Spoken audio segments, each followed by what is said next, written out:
Hi friends, എല്ലാവർക്കും civil at 7 എന്ന YouTube ചാനലിലേക്ക് സ്വാഗതം. നമ്മൾ ബിൽഡിംഗ് മെറ്റീരിയൽസ് എന്ന് പറഞ്ഞ സബ്ജക്റ്റ് നോക്കിക്കൊണ്ടിരിക്കുമായിരുന്നു. അതിൻ്റെ അകത്ത് ടിമ്പർ എന്ന് പറഞ്ഞ ആദ്യത്തെ ടോപ്പിക്ക് ഫുൾ കവർ ചെയ്തു. ഇന്നത്തെ വീഡിയോയിൽ നമ്മൾ സ്റ്റോൺ എന്ന് പറഞ്ഞ സബ്ജക്റ്റ് സ്റ്റാർട്ട് ചെയ്യുവാണ്. ഓക്കെ, അപ്പോൾ നമ്മൾ ബിൽഡിംഗ് മെറ്റീരിയൽസിൻ്റെ ആ ഒരു ഓർഡർ പറയുകയാണെന്നുണ്ടെങ്കിൽ ഇപ്പോൾ ടിമ്പർ ഫുൾ കവർ ചെയ്തു. സ്റ്റോൺ എന്ന് പറഞ്ഞ ടോപ്പിക്കാണ് ഇന്നത്തെ വീഡിയോയിൽ സ്റ്റാർട്ട് ചെയ്യുന്നത്.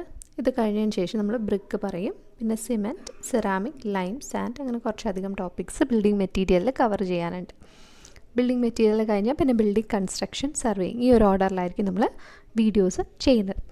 ഓക്കെ, അപ്പോൾ ആദ്യമായിട്ട് വീഡിയോ കാണുന്നവരാണെന്നുണ്ടെങ്കിൽ ചാനലൊന്ന് സബ്സ്ക്രൈബ് ചെയ്യുക. അപ്പോൾ ചാനൽ സബ്സ്ക്രൈബ് ചെയ്യുക, പിന്നെ വീഡിയോ ഷെയർ ചെയ്യുക, ലൈക്ക് ചെയ്യുക. വീഡിയോയിലേക്ക് പോകാം. സ്റ്റോണിൻ്റെ അകത്ത് ഏറ്റവും ആദ്യം വരുന്ന ഏറ്റവും ഇമ്പോർട്ടൻ്റ് ആയിട്ടുള്ള ഭാഗം എന്ന് വെച്ചാൽ ക്ലാസിഫിക്കേഷൻ ഓഫ് റോക്കാണ്. ഫസ്റ്റ് വൺ ജിയോളജിക്കൽ ക്ലാസിഫിക്കേഷൻ, പിന്നെ ഫിസിക്കൽ ക്ലാസിഫിക്കേഷൻ, കെമിക്കൽ ക്ലാസിഫിക്കേഷൻ, അങ്ങനെ 3 ഇമ്പോർട്ടൻറ്റ് മെയിൻ ക്ലാസിഫിക്കേഷൻസ് ഉണ്ട് റോക്സിന്. അതിൻ്റെ അകത്ത് ഏറ്റവും ആദ്യം വന്ന ജിയോളജിക്കൽ ക്ലാസിഫിക്കേഷനിൽ തന്നെ വീണ്ടും ഫെർദർ ക്ലാസിഫിക്കേഷനുണ്ട്. ഏതൊക്കെയായിട്ടാണ്? Igneous rock, sedimentary rock and metamorphic rock. ഈ ഇഗ്നിയസ് റോക്സിൽ തന്നെ വീണ്ടും ക്ലാസിഫിക്കേഷൻ വരുന്നുണ്ട്, പ്ലൂട്ടോണിക് റോക്ക് ഒക്കെ ആയിട്ട്. ഇപ്പോൾ ഇഗ്നിയസ് റോക്ക് എന്താണെന്ന് നമുക്ക് നോക്കാം. മാഗ്മയുടെ കൂളിംഗ് വഴി ഫോം ചെയ്യുന്നതാണ് ഇഗ്നിയസ് റോക്ക്. അപ്പോൾ അതിനെ ക്ലാസിഫൈ ചെയ്യുന്ന ആദ്യത്തെ term plutonic rock. Plutonic rock എന്ന് പറഞ്ഞാൽ ഇഗ്നിയസ് റോക്ക് മാഗ്മയുടെ സോൾഡിഫിക്കേഷൻ വഴി ഫോം ചെയ്യുന്ന ഇഗ്നിയസ് റോക്ക് എർത്തിൻ്റെ സർഫസിൽ നിന്നും വളരെ ഡെപ്തിലാണ് ഫോം ചെയ്യുന്നതെങ്കിൽ these are formed by cooling of magma at considerable depth from the earth surface. അങ്ങനെയാണെങ്കിൽ നമ്മൾ അതിനെ വിളിക്കുന്ന പേരാണ് പ്ലൂട്ടോണിക് റോക്ക്. അത് മാത്രമല്ല, അതിന് കോസ്ലി ഗ്രെയിൻഡ് ക്രിസ്റ്റലൈൻ സ്ട്രക്ചറാണ് ഉള്ളത്. ഇതിനൊരു എക്സാമ്പിൾ എപ്പോഴും ചോദിക്കാറുള്ളതാണ്. ഗ്രാനൈറ്റ് ആണ് പ്ലൂട്ടോണിക് റോക്കിന് എക്സാമ്പിളായിട്ട് വരുന്നത്. ഓക്കെ, ഇനി ഇഗ്നിയസ് റോക്കിലെ സെക്കൻഡ് ടൈപ്പ് നമുക്ക് നോക്കാം, hyper basalt rock. Hyper basalt rock പറയുകയാണെന്നുണ്ടെങ്കിൽ അത് ഫോം ചെയ്യുന്നത് റിലേറ്റീവ്ലി ഷാലോ ഡെപ്തിലാണ് എർത്തിൻ്റെ സർഫസിൽ നിന്നും. പിന്നെ അതിലും ഫൈൻലി ഗ്രെയിൻഡ് ക്രിസ്റ്റലൈൻ സ്ട്രക്ചറാണ് ഉള്ളത്. അതിൻ്റെ എക്സാമ്പിൾ നോക്കുകയാണെങ്കിൽ ഡോളറൈറ്റ് ആണ് എക്സാമ്പിളായിട്ട് വരുന്നത്. ഓക്കെ, ഇതാണ് ഹൈപ്പർ ബസാൾട്ട് റോക്ക്. നെക്സ്റ്റ് നോക്കുകയാണെങ്കിൽ volcanic rock. Okay, volcanic rock എന്ന് പറഞ്ഞാൽ അത് ഫോം ചെയ്യുന്നത് മാഗ്മ, എർത്തിൻ്റെ സർഫസിൽ മാഗ്മ കൂള് ചെയ്ത് ഫോം ചെയ്യുന്നതാണ് വോൾക്കാനിക് റോക്ക്. അതിനുള്ളത് എക്സ്ട്രീംലി ഫൈൻ ഗ്രെയിൻഡ് സ്ട്രക്ചർ ആയിരിക്കും. അതിൻ്റെ എക്സാമ്പിൾ ഓർത്ത് വെക്കുക, ബസാൾട്ട്. ഓക്കെ, അപ്പോൾ ഈ മൂന്ന് ക്ലാസിഫിക്കേഷനും ഇഗ്നിയസ് റോക്കിന് plutonic rock, hyper basalt rock, volcanic rock, ഇതിൻ്റെ മൂന്നിൻ്റെയും എക്സാമ്പിൾ ഏറ്റവും ഇമ്പോർട്ടൻ്റ് ആയിട്ട് ഓർത്ത് വെക്കുക. പിന്നെ അത് ഏതൊക്കെ ഡെപ്തിലാണ് ഫോം ചെയ്യുന്നതെന്നും കൂടെ ഓർത്ത് വെക്കുക. ഇഗ്നിയസ് റോക്കിൻ്റെ കാര്യമാണ് നമ്മൾ പറഞ്ഞത്. നെക്സ്റ്റ് നമുക്ക് നോക്കാം സെഡിമെൻ്ററി റോക്ക്. സെഡിമെൻ്ററി റോക്കിൻ്റെ ക്ലാസിഫിക്കേഷൻസ് നോക്കാം. സെഡിമെൻ്ററി റോക്സ് എന്ന് പറഞ്ഞിട്ടുണ്ടെങ്കിൽ these are formed by the deposition of products of weathering on pre-existing rocks. Preexisting റോക്സിൻ്റെ മുകളിൽ വെതറിങ്ങിൻ്റെ പ്രോഡക്ട്സ് വന്നിട്ട് ഡെപ്പോസിറ്റ് ചെയ്തിട്ടാണ് സെഡിമെൻ്ററി റോക്സ് ഫോം ചെയ്യുന്നത്. അതിൻ്റെ എക്സാമ്പിൾ വന്നിട്ട് ഗ്രാവൽ, സാൻഡ്സ്റ്റോൺ, ലൈംസ്റ്റോൺ, ജിപ്സം, ഇതൊക്കെയാണ് സെഡിമെൻ്ററി റോക്സിന് എക്സാമ്പിളായിട്ട് വരുന്നത്. അത് കൂടാതെ സെഡിമെൻ്ററി റോക്സിൻ്റെ ക്ലാസിഫിക്കേഷൻ നോക്കുകയാണെന്നുണ്ടെങ്കിൽ ഏറ്റവും ആദ്യം വരുന്നതാണ് റെസിഡ്യുവൽ ഡെപ്പോസിറ്റ്സ്. ഇതെങ്ങനെയാണെന്ന് വെച്ചാൽ some portion of the products of weathering remains at the site of origin. എവിടെയാണോ വെതറിങ് നടന്നത് അവിടെ തന്നെ ഡെപ്പോസിറ്റ് ചെയ്ത് ഫോം ചെയ്യുന്നതാണ് റെസിഡ്യുവൽ ഡെപ്പോസിറ്റ് എന്ന് പറയുന്നത്. അതേസമയം സെഡിമെൻ്ററി ഡെപ്പോസിറ്റ് എന്ന് പറഞ്ഞിട്ടുണ്ടെങ്കിൽ ഈ വെതറിങ്ങിൻ്റെ പ്രോഡക്റ്റിനെ കുറച്ച് ദൂരെ ക്യാരി ചെയ്ത് കൊണ്ടുപോയിട്ടുണ്ടെങ്കിൽ എന്നിട്ട് അവിടെ ഡെപ്പോസിറ്റ് ചെയ്തിട്ടുണ്ടെങ്കിൽ അതിനെ വിളിക്കുന്ന പേര് സെഡിമെൻ്ററി ഡെപ്പോസിറ്റ്സ് ആണ്. ഇനി കെമിക്കൽ ഡെപ്പോസിറ്റ്സ് ആണെന്നുണ്ടെങ്കിൽ അത് കുറേ some materials are carried away in suspension and deposited by some physio chemical process such as ഇപ്പം ഇവാപ്പറേഷൻ, പ്രസിപ്പിറ്റേഷൻ, അങ്ങനത്തെ പ്രോസസ്സ് ഉണ്ടല്ലോ. ഫിസിക്കൽ ആൻഡ് കെമിക്കൽ അതിൻ്റെ ഒരു കോമ്പിനേഷൻ നടന്നിട്ട് അങ്ങനെ ഡെപ്പോസിറ്റ് ചെയ്യുന്നതാണ് കെമിക്കൽ ഡെപ്പോസിറ്റ്സ് എന്ന് പറയുന്നത്. അതേസമയം ഓർഗാനിക് ഡെപ്പോസിറ്റ്സ് എന്ന് നോക്കാം. ചില ഇതിനെ നമ്മൾ ഒരു ലിവിങ് ഏജൻറ്റ്സ് വഴി some portion of the product of weathering gets deposited through the agency of organisms. ചില ഓർഗാനിസംസ് അതിനെ ട്രാൻസ്ഫർ ചെയ്യുന്ന ഏജൻ്റായിട്ട് ആക്ട് ചെയ്ത് അങ്ങനെ ഡെപ്പോസിറ്റ് ചെയ്യുന്നതാണ് ഓർഗാനിക് ഡെപ്പോസിറ്റ് എന്ന് പറയുന്നത്. അപ്പോൾ സെഡിമെൻ്ററി റോക്സിൻ്റെ ക്ലാസിഫിക്കേഷൻ 4 മനസ്സിലായെന്ന് വിചാരിക്കുന്നു. Residual, sedimentary, chemical and organic deposits. Okay, അപ്പോൾ ഇതിന് മുന്നേ നമ്മൾ ഇഗ്നിയസ് റോക്സ് പറഞ്ഞു, സെഡിമെൻ്ററി റോക്സ് പറഞ്ഞു. ഇനി നമ്മൾ പറയാൻ പോണത് എന്തായിരിക്കും? Metamorphic rocks. മെറ്റമോർഫിക് റോക്സ് എന്ന് പറഞ്ഞിട്ടുണ്ടെങ്കിൽ ഏതെങ്കിലും റോക്സിൽ നമ്മൾ ഹീറ്റും ഹൈ പ്രഷർ അങ്ങനത്തെ കാര്യങ്ങളൊക്കെ ആക്ട് ചെയ്തിട്ട് ആ റോക്കിനൊരു ചേഞ്ച് ഉണ്ടാവുകയാണ്. അതിനെയാണ് മെറ്റമോർഫിക് ആക്ഷൻ എന്ന് പറയുക. അങ്ങനെ ഫോം ചെയ്യുന്ന റോക്സിനെ മെറ്റമോർഫിക് റോക്സ് എന്ന് പറയും. അതിൻ്റെ എക്സാമ്പിളായിട്ട് വരുന്ന മാർബിൾ, ക്വാർട്സൈറ്റ്, ലാറ്ററൈറ്റ്, സ്ലേറ്റ് ഇതൊക്കെയാണ് മെറ്റമോർഫിക് റോക്സിൻ്റെ എക്സാമ്പിളായിട്ട് വരുന്നത്. പല ടൈപ്പ് ഓഫ് മെറ്റമോർഫിസം ഉണ്ട്. ഏറ്റവും ആദ്യം വരുന്നതാണ് തെർമൽ മെറ്റമോർഫിസം. അതായത് അവിടെ ഹീറ്റാണ് ഏറ്റവും വലിയ പ്രിഡോമിനൻറ്റ് ഫാക്ടറായിട്ട് ആക്ട് ചെയ്യുന്നത്. വളരെയധികം ചൂട് കൂടുതൽ കാരണം തെർമൽ മെറ്റമോർഫിസം ഉണ്ടാകുന്നു. അത് കഴിഞ്ഞിട്ട് പിന്നെ വരുന്നതാണ് കെറ്റാക്ലാസ്റ്റിക് മെറ്റമോർഫിസം. ഇതിൻ്റെ അകത്ത് ഡയറക്റ്റ് പ്രഷർ ആയിരിക്കും അപ്ലൈഡ് ആവുന്നത്. Okay, direct pressure. പിന്നെ ഡൈനാമോ തെർമൽ മെറ്റമോർഫിസം എന്ന് പറഞ്ഞാൽ ഹീറ്റും സ്ട്രെസ് എന്ന് പറയുമ്പോൾ പ്രഷറും ഇത് രണ്ടും കൂടെ ഒരു കമ്പൈൻ ചെയ്ത് ആക്ട് ചെയ്യുകയാണെന്നുണ്ടെങ്കിൽ അതിന് ഡൈനാമോ തെർമൽ മെറ്റമോർഫിസം വരും. പിന്നെ പ്ലൂട്ടോണിക് മെറ്റമോർഫിസം എന്ന് പറഞ്ഞാൽ ഒരു യൂണിഫോം പ്രഷർ ആക്ട് ചെയ്യും. ഇവിടെ കെറ്റാക്ലാസ്റ്റിക് മെറ്റമോർഫിസത്തിൽ നമ്മളൊരു ഡയറക്റ്റ് പ്രഷർ പറഞ്ഞിട്ടുണ്ടായിരുന്നു. ഒരു പോയിന്റിലൊരു ഡയറക്റ്റ് പ്രഷർ ആക്ട് ചെയ്യുന്നുണ്ട്. അങ്ങനെയാണ് കെറ്റാക്ലാസ്റ്റിക് മെറ്റമോർഫിസം. അതേസമയം പ്ലൂട്ടോണിക് മെറ്റമോർഫിസം ഒരു യൂണിഫോം പ്രഷർ ആക്ട് ചെയ്യും. ഓക്കെ, ഒരു യൂണിഫോം ആയിട്ടുള്ള പ്രഷർ അതിൻ്റെ മുകളിൽ ആക്ട് ചെയ്യും. അങ്ങനെയാണ് പ്ലൂട്ടോണിക് മെറ്റമോർഫിസം നടക്കുന്നത്. അപ്പോൾ മെറ്റമോർഫിക് റോക്സ് എന്ന് പറഞ്ഞാൽ ഹീറ്റും അല്ലെങ്കിൽ പ്രഷറും കാരണം ഈ രണ്ടിൻ്റെ കോമ്പിനേഷൻ കാരണമൊക്കെ റോക്കിനൊരു ചേഞ്ച്, മെറ്റമോർഫിക് ആക്ഷൻ നടന്ന് ഒരു റോക്ക് മറ്റൊരു റോക്കായിട്ട് മാറുകയാണ് ചെയ്യുന്നത്. ഓക്കെ, നെക്സ്റ്റ് നമുക്ക് നോക്കാം ഫിസിക്കൽ ക്ലാസിഫിക്കേഷൻ ഓഫ് റോക്സ്. ഫിസിക്കൽ ക്ലാസിഫിക്കേഷനിൽ 3 വരും: stratified, unstratified and foliated rocks. ഏറ്റവും ആദ്യം വരുന്നതാണ് സ്ട്രാറ്റിഫൈഡ് റോക്സ്. സ്ട്രാറ്റിഫൈഡ് റോക്സിന് ഓരോ പ്ലെയിൻ ഓഫ് സ്ട്രാറ്റിഫിക്കേഷൻസ് കാണും. ആ പ്ലെയിനിലൂടെ അതിന് വളരെ പെട്ടെന്ന് സ്പ്ലിറ്റ് ചെയ്യാൻ പറ്റും. അതേസമയം അൺസ്ട്രാറ്റിഫൈഡ് റോക്സ് എന്ന് പറഞ്ഞിട്ടുണ്ടെങ്കിൽ ഒരു ക്രിസ്റ്റലൈൻ ഗ്രാനുലാർ അല്ലെങ്കിൽ കോമ്പാക്ട് ഗ്രാനുലാർ സ്ട്രക്ചർ ആയിരിക്കും ഉള്ളത്. നെക്സ്റ്റ് കോമ്പാക്ട് നമുക്ക് സ്ട്രാറ്റിഫൈ ചെയ്ത് സ്പ്ലിറ്റ് ചെയ്ത് പോകാറില്ല അൺസ്ട്രാറ്റിഫൈഡ് റോക്ക്. ഇനി ഫോളിയേറ്റഡ് റോക്സ് എന്ന് പറഞ്ഞിട്ടുണ്ടെങ്കിൽ ഒരു ഡെഫിനിറ്റ് ഡിറക്ഷനിൽ അതിനെ സ്പ്ലിറ്റ് ചെയ്യാൻ പറ്റും. അതിനെയാണ് ഫോളിയേറ്റഡ് റോക്സ് എന്ന് പറയുന്നത്. ഓക്കെ, അപ്പോൾ ഇത് 3 ഫിസിക്കൽ ക്ലാസിഫിക്കേഷൻ ഓഫ് റോക്സിൽ വരുന്നത്. നെക്സ്റ്റ് നോക്കിയാൽ കെമിക്കൽ ക്ലാസിഫിക്കേഷൻ. കെമിക്കൽ ക്ലാസിഫിക്കേഷനിൽ നിന്ന് ക്വസ്റ്റ്യൻസ് എപ്പോഴും ചോദിക്കാറുള്ളതാണ്. അതിൻ്റെ അകത്ത് മെയിനായിട്ട് വരുന്ന ക്വസ്റ്റ്യൻ എന്ന് പറഞ്ഞാൽ 3 ക്ലാസിഫിക്കേഷൻ 3 ടൈപ്സ് ഉണ്ട്: സിലീഷ്യസ്, ആർജിലേഷ്യസ് ആൻഡ് കാൽക്കേരിയസ്. ഇതിൻ്റെ അകത്ത് സിലീഷ്യസ് റോക്കിൻ്റെ അകത്ത് സിലിക്ക എന്ന് പറയുന്ന ഫാക്ടറാണ് പ്രിഡോമിനേറ്റ് ചെയ്യുന്നത്. അതേസമയം ആർജിലേഷ്യസ് റോക്സിലാണെന്നുണ്ടെങ്കിൽ ആർജിൽ ഓർ ക്ലേ ഇതാണ് പ്രിഡോമിനേറ്റ് ചെയ്യുന്നത്. കാൽക്കേരിയസ് റോക്സിലാണെന്നുണ്ടെങ്കിൽ കാൽസ്യം കാർബണേറ്റ് ആണ് പ്രിഡോമിനേറ്റ് ചെയ്യുന്നത്. ഇനി ഇതിൻ്റെ 3ൻ്റെയും എക്സാമ്പിളും ഓർത്ത് വെക്കുക. സിലീഷ്യസ് റോക്സിൻ്റെ എക്സാമ്പിളായിട്ട് വരുന്ന ഗ്രാനൈറ്റും ക്വാർട്സൈറ്റുമാണ്. ഓക്കെ, ഗ്രാനൈറ്റും ക്വാർട്സൈറ്റുമാണ് സിലീഷ്യസ് റോക്കിൻ്റെ എക്സാമ്പിളായിട്ട് വരിക. ഇനി ആർജിലേഷ്യസ് റോക്കിൻ്റെ ലാറ്ററൈറ്റും സ്ലേറ്റും എക്സാമ്പിളായിട്ട് വരും. അതേസമയം കാൽക്കേരിയസ് റോക്കിൻ്റെയോ ലൈംസ്റ്റോൺ, മാർബിൾ ഇതൊക്കെയാണ് എക്സാമ്പിളായിട്ട് വരുന്നത്. അപ്പോൾ ആ എക്സാമ്പിൾസും ഒന്ന് ഓർത്ത് വെക്കുക. അപ്പോൾ ഇത്രയും നേരം നമ്മൾ എന്തൊക്കെയായിരുന്നു പഠിച്ചിട്ടുണ്ടായിരുന്നത്? ഒരു റോക്കിൻ്റെ geological, physical and chemical classification. Geological ക്ലാസിഫിക്കേഷനിൽ തന്നെ igneous, sedimentary and metamorphic rocks, പിന്നെ ഫിസിക്കൽ, കെമിക്കൽ ഈ 2 ക്ലാസിഫിക്കേഷൻ. ഇത്രയും ക്ലാസിഫിക്കേഷൻ നമ്മൾ പഠിച്ചു കഴിഞ്ഞു. ഇനി നമുക്ക് കുറച്ച് ക്വസ്റ്റ്യൻസ് കാണാം. ഇതിന് മുന്നത്തെ വീഡിയോസ് കണ്ടിട്ടില്ലാത്തവർ ആ വീഡിയോസ് ഒന്ന് കണ്ടിട്ട് വരിക. കാരണം ക്വസ്റ്റ്യൻസ് ടിമ്പറിൽ നിന്നായിരിക്കും കൂടുതൽ ചോദിക്കുന്നത്. അപ്പം പഴയ വീഡിയോസുമായിട്ട് റിലേറ്റ് ചെയ്ത ക്വസ്റ്റ്യൻസ് തന്നെയായിരിക്കും. ഓക്കെ, നമുക്ക് കുറച്ച് ക്വസ്റ്റ്യൻസ് ഡിസ്കസ് ചെയ്യാം. ഇന്നലത്തെ ക്വസ്റ്റ്യൻ ഡിസ്കഷൻ്റെ ബാക്കിയായിട്ട് വരുന്നതാണ്. ആദ്യത്തെ ക്വസ്റ്റ്യൻ നോക്കാം. The decay of cellulose compounds from wood is known as option A brown rot, option B white rot, option C dry rot and option D both A and B. ഇത് ഏത് ഭാഗത്തിൽ നിന്നാണ് വന്നതെന്ന് നിങ്ങൾക്ക് മനസ്സിലായി കാണും. വുഡിൻ്റെ ഡിഫെക്ട്സിൽ നിന്ന് വന്നതാണ്.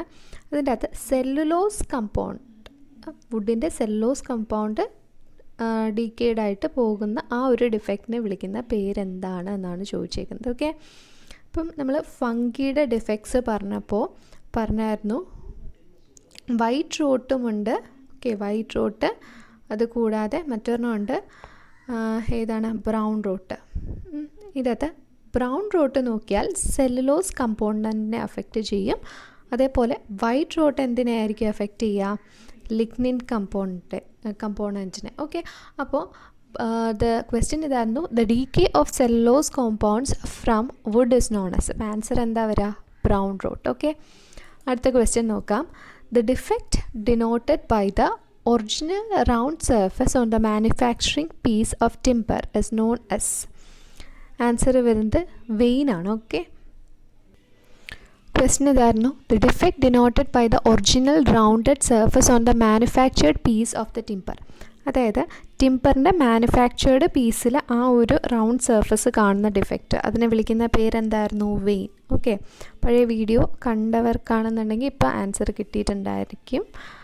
ഓക്കെ, ദെൻ അടുത്തത്, during conversion of timber the allowance of shrinkage, planning and squaring is 3 to 6 mm ആണ് കേട്ടോ.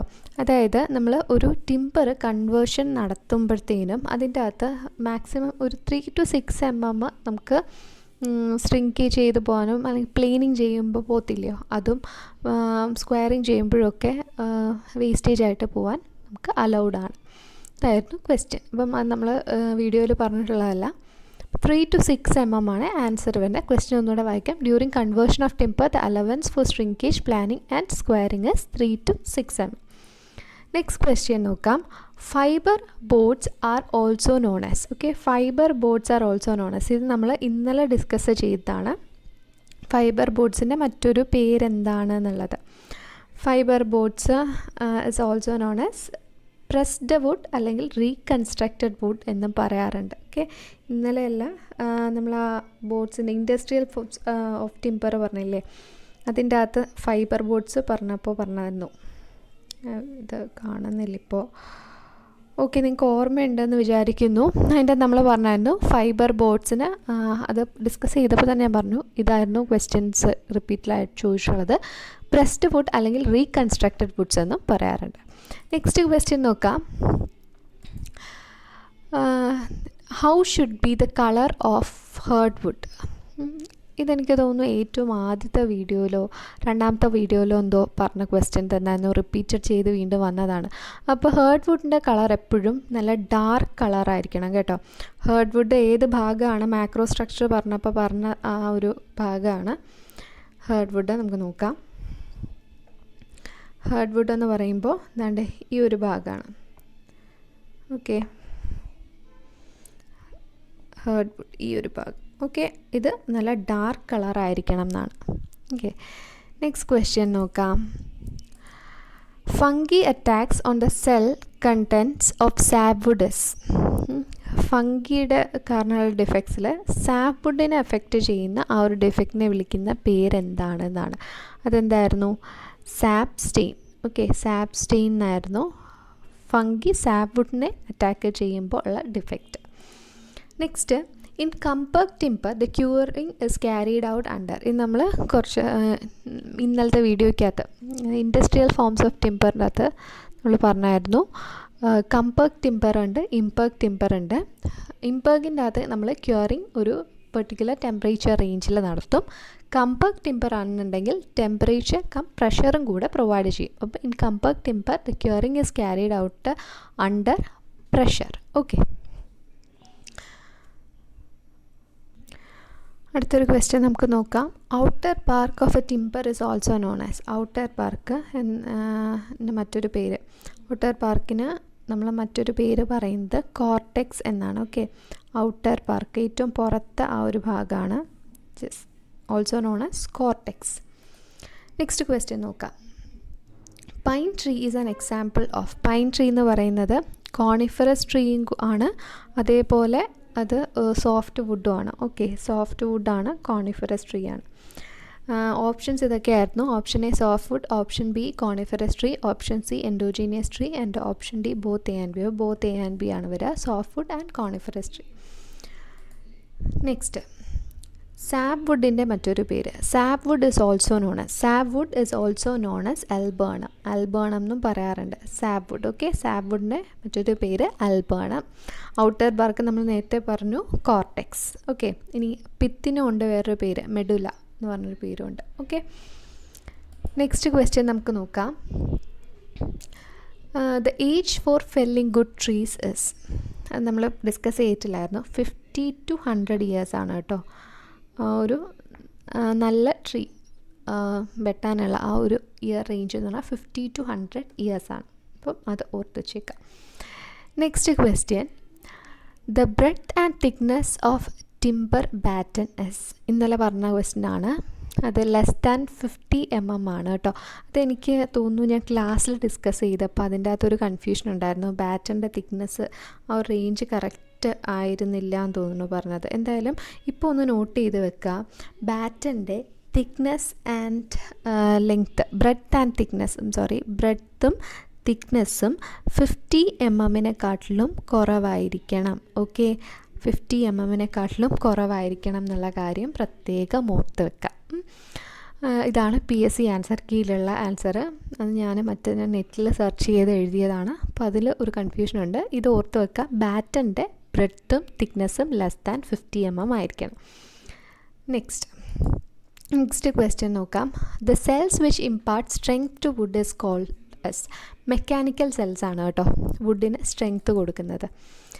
ഇനി next, the chemical deposition of wood by alternate dry and wet conditions. അതിനെ വെറ്റ് റോട്ട് എന്നാണ് പറയുക.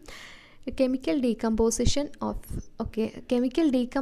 ഓഫ് വുഡ് ബൈ ഓൾട്ടർനേറ്റ് ആയിട്ട് ഡ്രൈയിങ്ങും വെറ്റിങ്ങും കാരണം ഉണ്ടാവുന്ന ആ ഒരു കെമിക്കൽ ഡീകമ്പോസിഷനെ വിളിക്കുന്ന പേര് വെറ്റ് റോട്ട് എന്നാണ്. അത് നമ്മൾ ഡിഫെക്ട്സിൻ്റെ പറഞ്ഞതായിരുന്നു. ഓക്കെ, ഫംഗൈ കാരണമുള്ള ഡിഫെക്ട്സിൽ പറഞ്ഞതാണ്. ഓൾട്ടർനേറ്റ് വെറ്റിംഗ് ആൻഡ് ഡ്രൈയിങ് കാരണമുള്ളത് വെറ്റ് റൂട്ട്. നെക്സ്റ്റ് ക്വസ്റ്റ്യൻ നമുക്ക് നോക്കാം. The crack which separates the wood fibres and extends from one end to another is known as. Answer വരുന്നത് സ്പ്ലിറ്റ് ആണ് കേട്ടോ. സ്പ്ലിറ്റ് ആണ് ആൻസർ വരിക. Crack which separates the wood fibre and extends from one end to another, അതിനെ വിളിക്കുന്ന പേരാണ് split. Okay, strain അതെവിടെ കിടക്കുന്നു എന്ന് എനിക്ക് പെട്ടെന്ന് കണ്ടുപിടിക്കാൻ പറ്റുന്നില്ല. ഓക്കെ, എന്തായാലും അതാണ്. ഒരു വുഡ് ഫൈബറിന് ഒരു എൻഡ് തൊട്ട് മറ്റേ എൻഡ് വരെ ക്രാക്ക് സെപ്പറേറ്റ് ചെയ്യുന്നെങ്കിൽ അതിനെ സ്പ്ലിറ്റ് എന്നാണ് വിളിക്കുക. Next, the crack extending from barks towards a sap wood of a timber is known as. അതായത് ഒരു ടിമ്പറിൻ്റെ ബാർക്ക് തൊട്ട് സാപ്പ് വുഡ് വരെ വരുന്ന ആ ഒരു ഡിഫക്റ്റ്, സാപ്പ് വുഡ് വരെ പോകുന്നുള്ളൂ, പിന്നെ എക്സ്റ്റെൻഡ് ചെയ്ത് പിത്ത് വരെ പോകുന്നില്ല. അതിനെ വിളിക്കുന്ന പേരെന്താണ്? സ്റ്റാർ ഷേക്ക് എന്നാണ് വിളിക്കുക. Okay, star shake. നെക്സ്റ്റ്, അപ്പം അതിൻ്റെ കൂടെ തന്നെ കപ്പ് ഷേക്ക് എന്താണെന്ന് പറയാം. കപ്പ് ഷേക്ക് എന്ന് പറഞ്ഞാൽ ആ ആനുവൽ റിങ് ഉണ്ടല്ലോ, അതിനെ പാർഷ്യലി സെപ്പറേറ്റ് ചെയ്യുന്നതിന് ക്രാക്സ് ഫോം ചെയ്യുകയാണെന്നെങ്കിൽ അതിനെ വിളിക്കുന്ന പേരാണ് കപ്പ് ഷേക്ക്. അതേസമയം റിങ് ഷേക്ക് എന്ന് പറഞ്ഞാൽ ആ ആനുവൽ റിങ്സിനെ ഫുള്ളായിട്ട് സെപ്പറേറ്റ് ചെയ്യുന്നത്. പിന്നെ ഹേർട്ട് ഷേക്ക് എന്തുവായിരുന്നു? പിത്ത് തൊട്ട് തുടങ്ങിയിട്ട് സാപ്പ് വുഡ് വരെ എക്സ്റ്റെൻഡ് ചെയ്യുന്ന ക്രാക്ക് റിങ് ഷേക്ക്. ഓക്കെ, അപ്പം ഇത്രയും ഷേക്സ്. പിന്നെ ഒരെണ്ണം കൂടെ ഉണ്ട്, ഏതാണ്? റേഡിയൽ ഷേക്ക് എന്ന് പറയുന്നത് അത് ദാണ്ട് ഈ ഒരു ഔട്ടർ ബാർക്കിൽ നിന്നും കുറച്ച് അകത്തേക്ക് വന്നതിന് ശേഷം പിന്നെ അതൊരു ആനുവൽ റിങ്ങിൻ്റെ ആ ഒരു പാത്ത് ഫോളോ ചെയ്തിട്ട് പിന്നെ പിത്ത് വരെ എക്സ്റ്റെൻഡ് ചെയ്യുന്നതിനാണ് റേഡിയൽ ഷേക്ക് എന്ന് പറയുന്നത്. അപ്പോൾ ഇതെല്ലാം മനസ്സിലായി എന്ന് വിചാരിക്കുന്നു. നെക്സ്റ്റ് ക്വസ്റ്റ്യൻ നോക്കാം. The defect caused when a depression is formed on the finished surface of the timber by falling off tool. അതിനെന്തായിരുന്നു വിളിച്ചത്?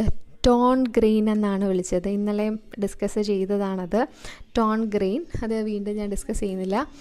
Next, the defect occurring due to shrinkage of interior part of the tree from pith to sap. അത് നമ്മൾ നേരത്തെ ഇപ്പോൾ പറഞ്ഞതാണ്. ഇത് heart ഷേക്കാണ് വരിക, pith തൊട്ട് sap വരെ.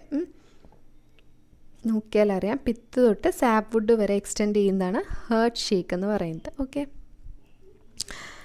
അപ്പോൾ ഇന്നത്തേക്ക് നമ്മൾ കുറേ ക്വസ്റ്റ്യൻസ് ഡിസ്കസ് ചെയ്തു. അപ്പോൾ ആ ക്വസ്റ്റ്യൻസൊക്കെ വരുന്ന വീഡിയോസിൽ ഡിസ്കസ് ചെയ്യാം. അപ്പോൾ എല്ലാവർക്കും വീഡിയോ ഇഷ്ടമായെന്ന് വിചാരിക്കുന്നു. വീഡിയോ ഇഷ്ടമായെങ്കിൽ ചാനൽ സബ്സ്ക്രൈബ് ചെയ്യുക, വീഡിയോ ലൈക്ക് ചെയ്യുക, ഷെയർ ചെയ്യുക, മാക്സിമം സപ്പോർട്ട് ചെയ്യുക. Okay, thank you.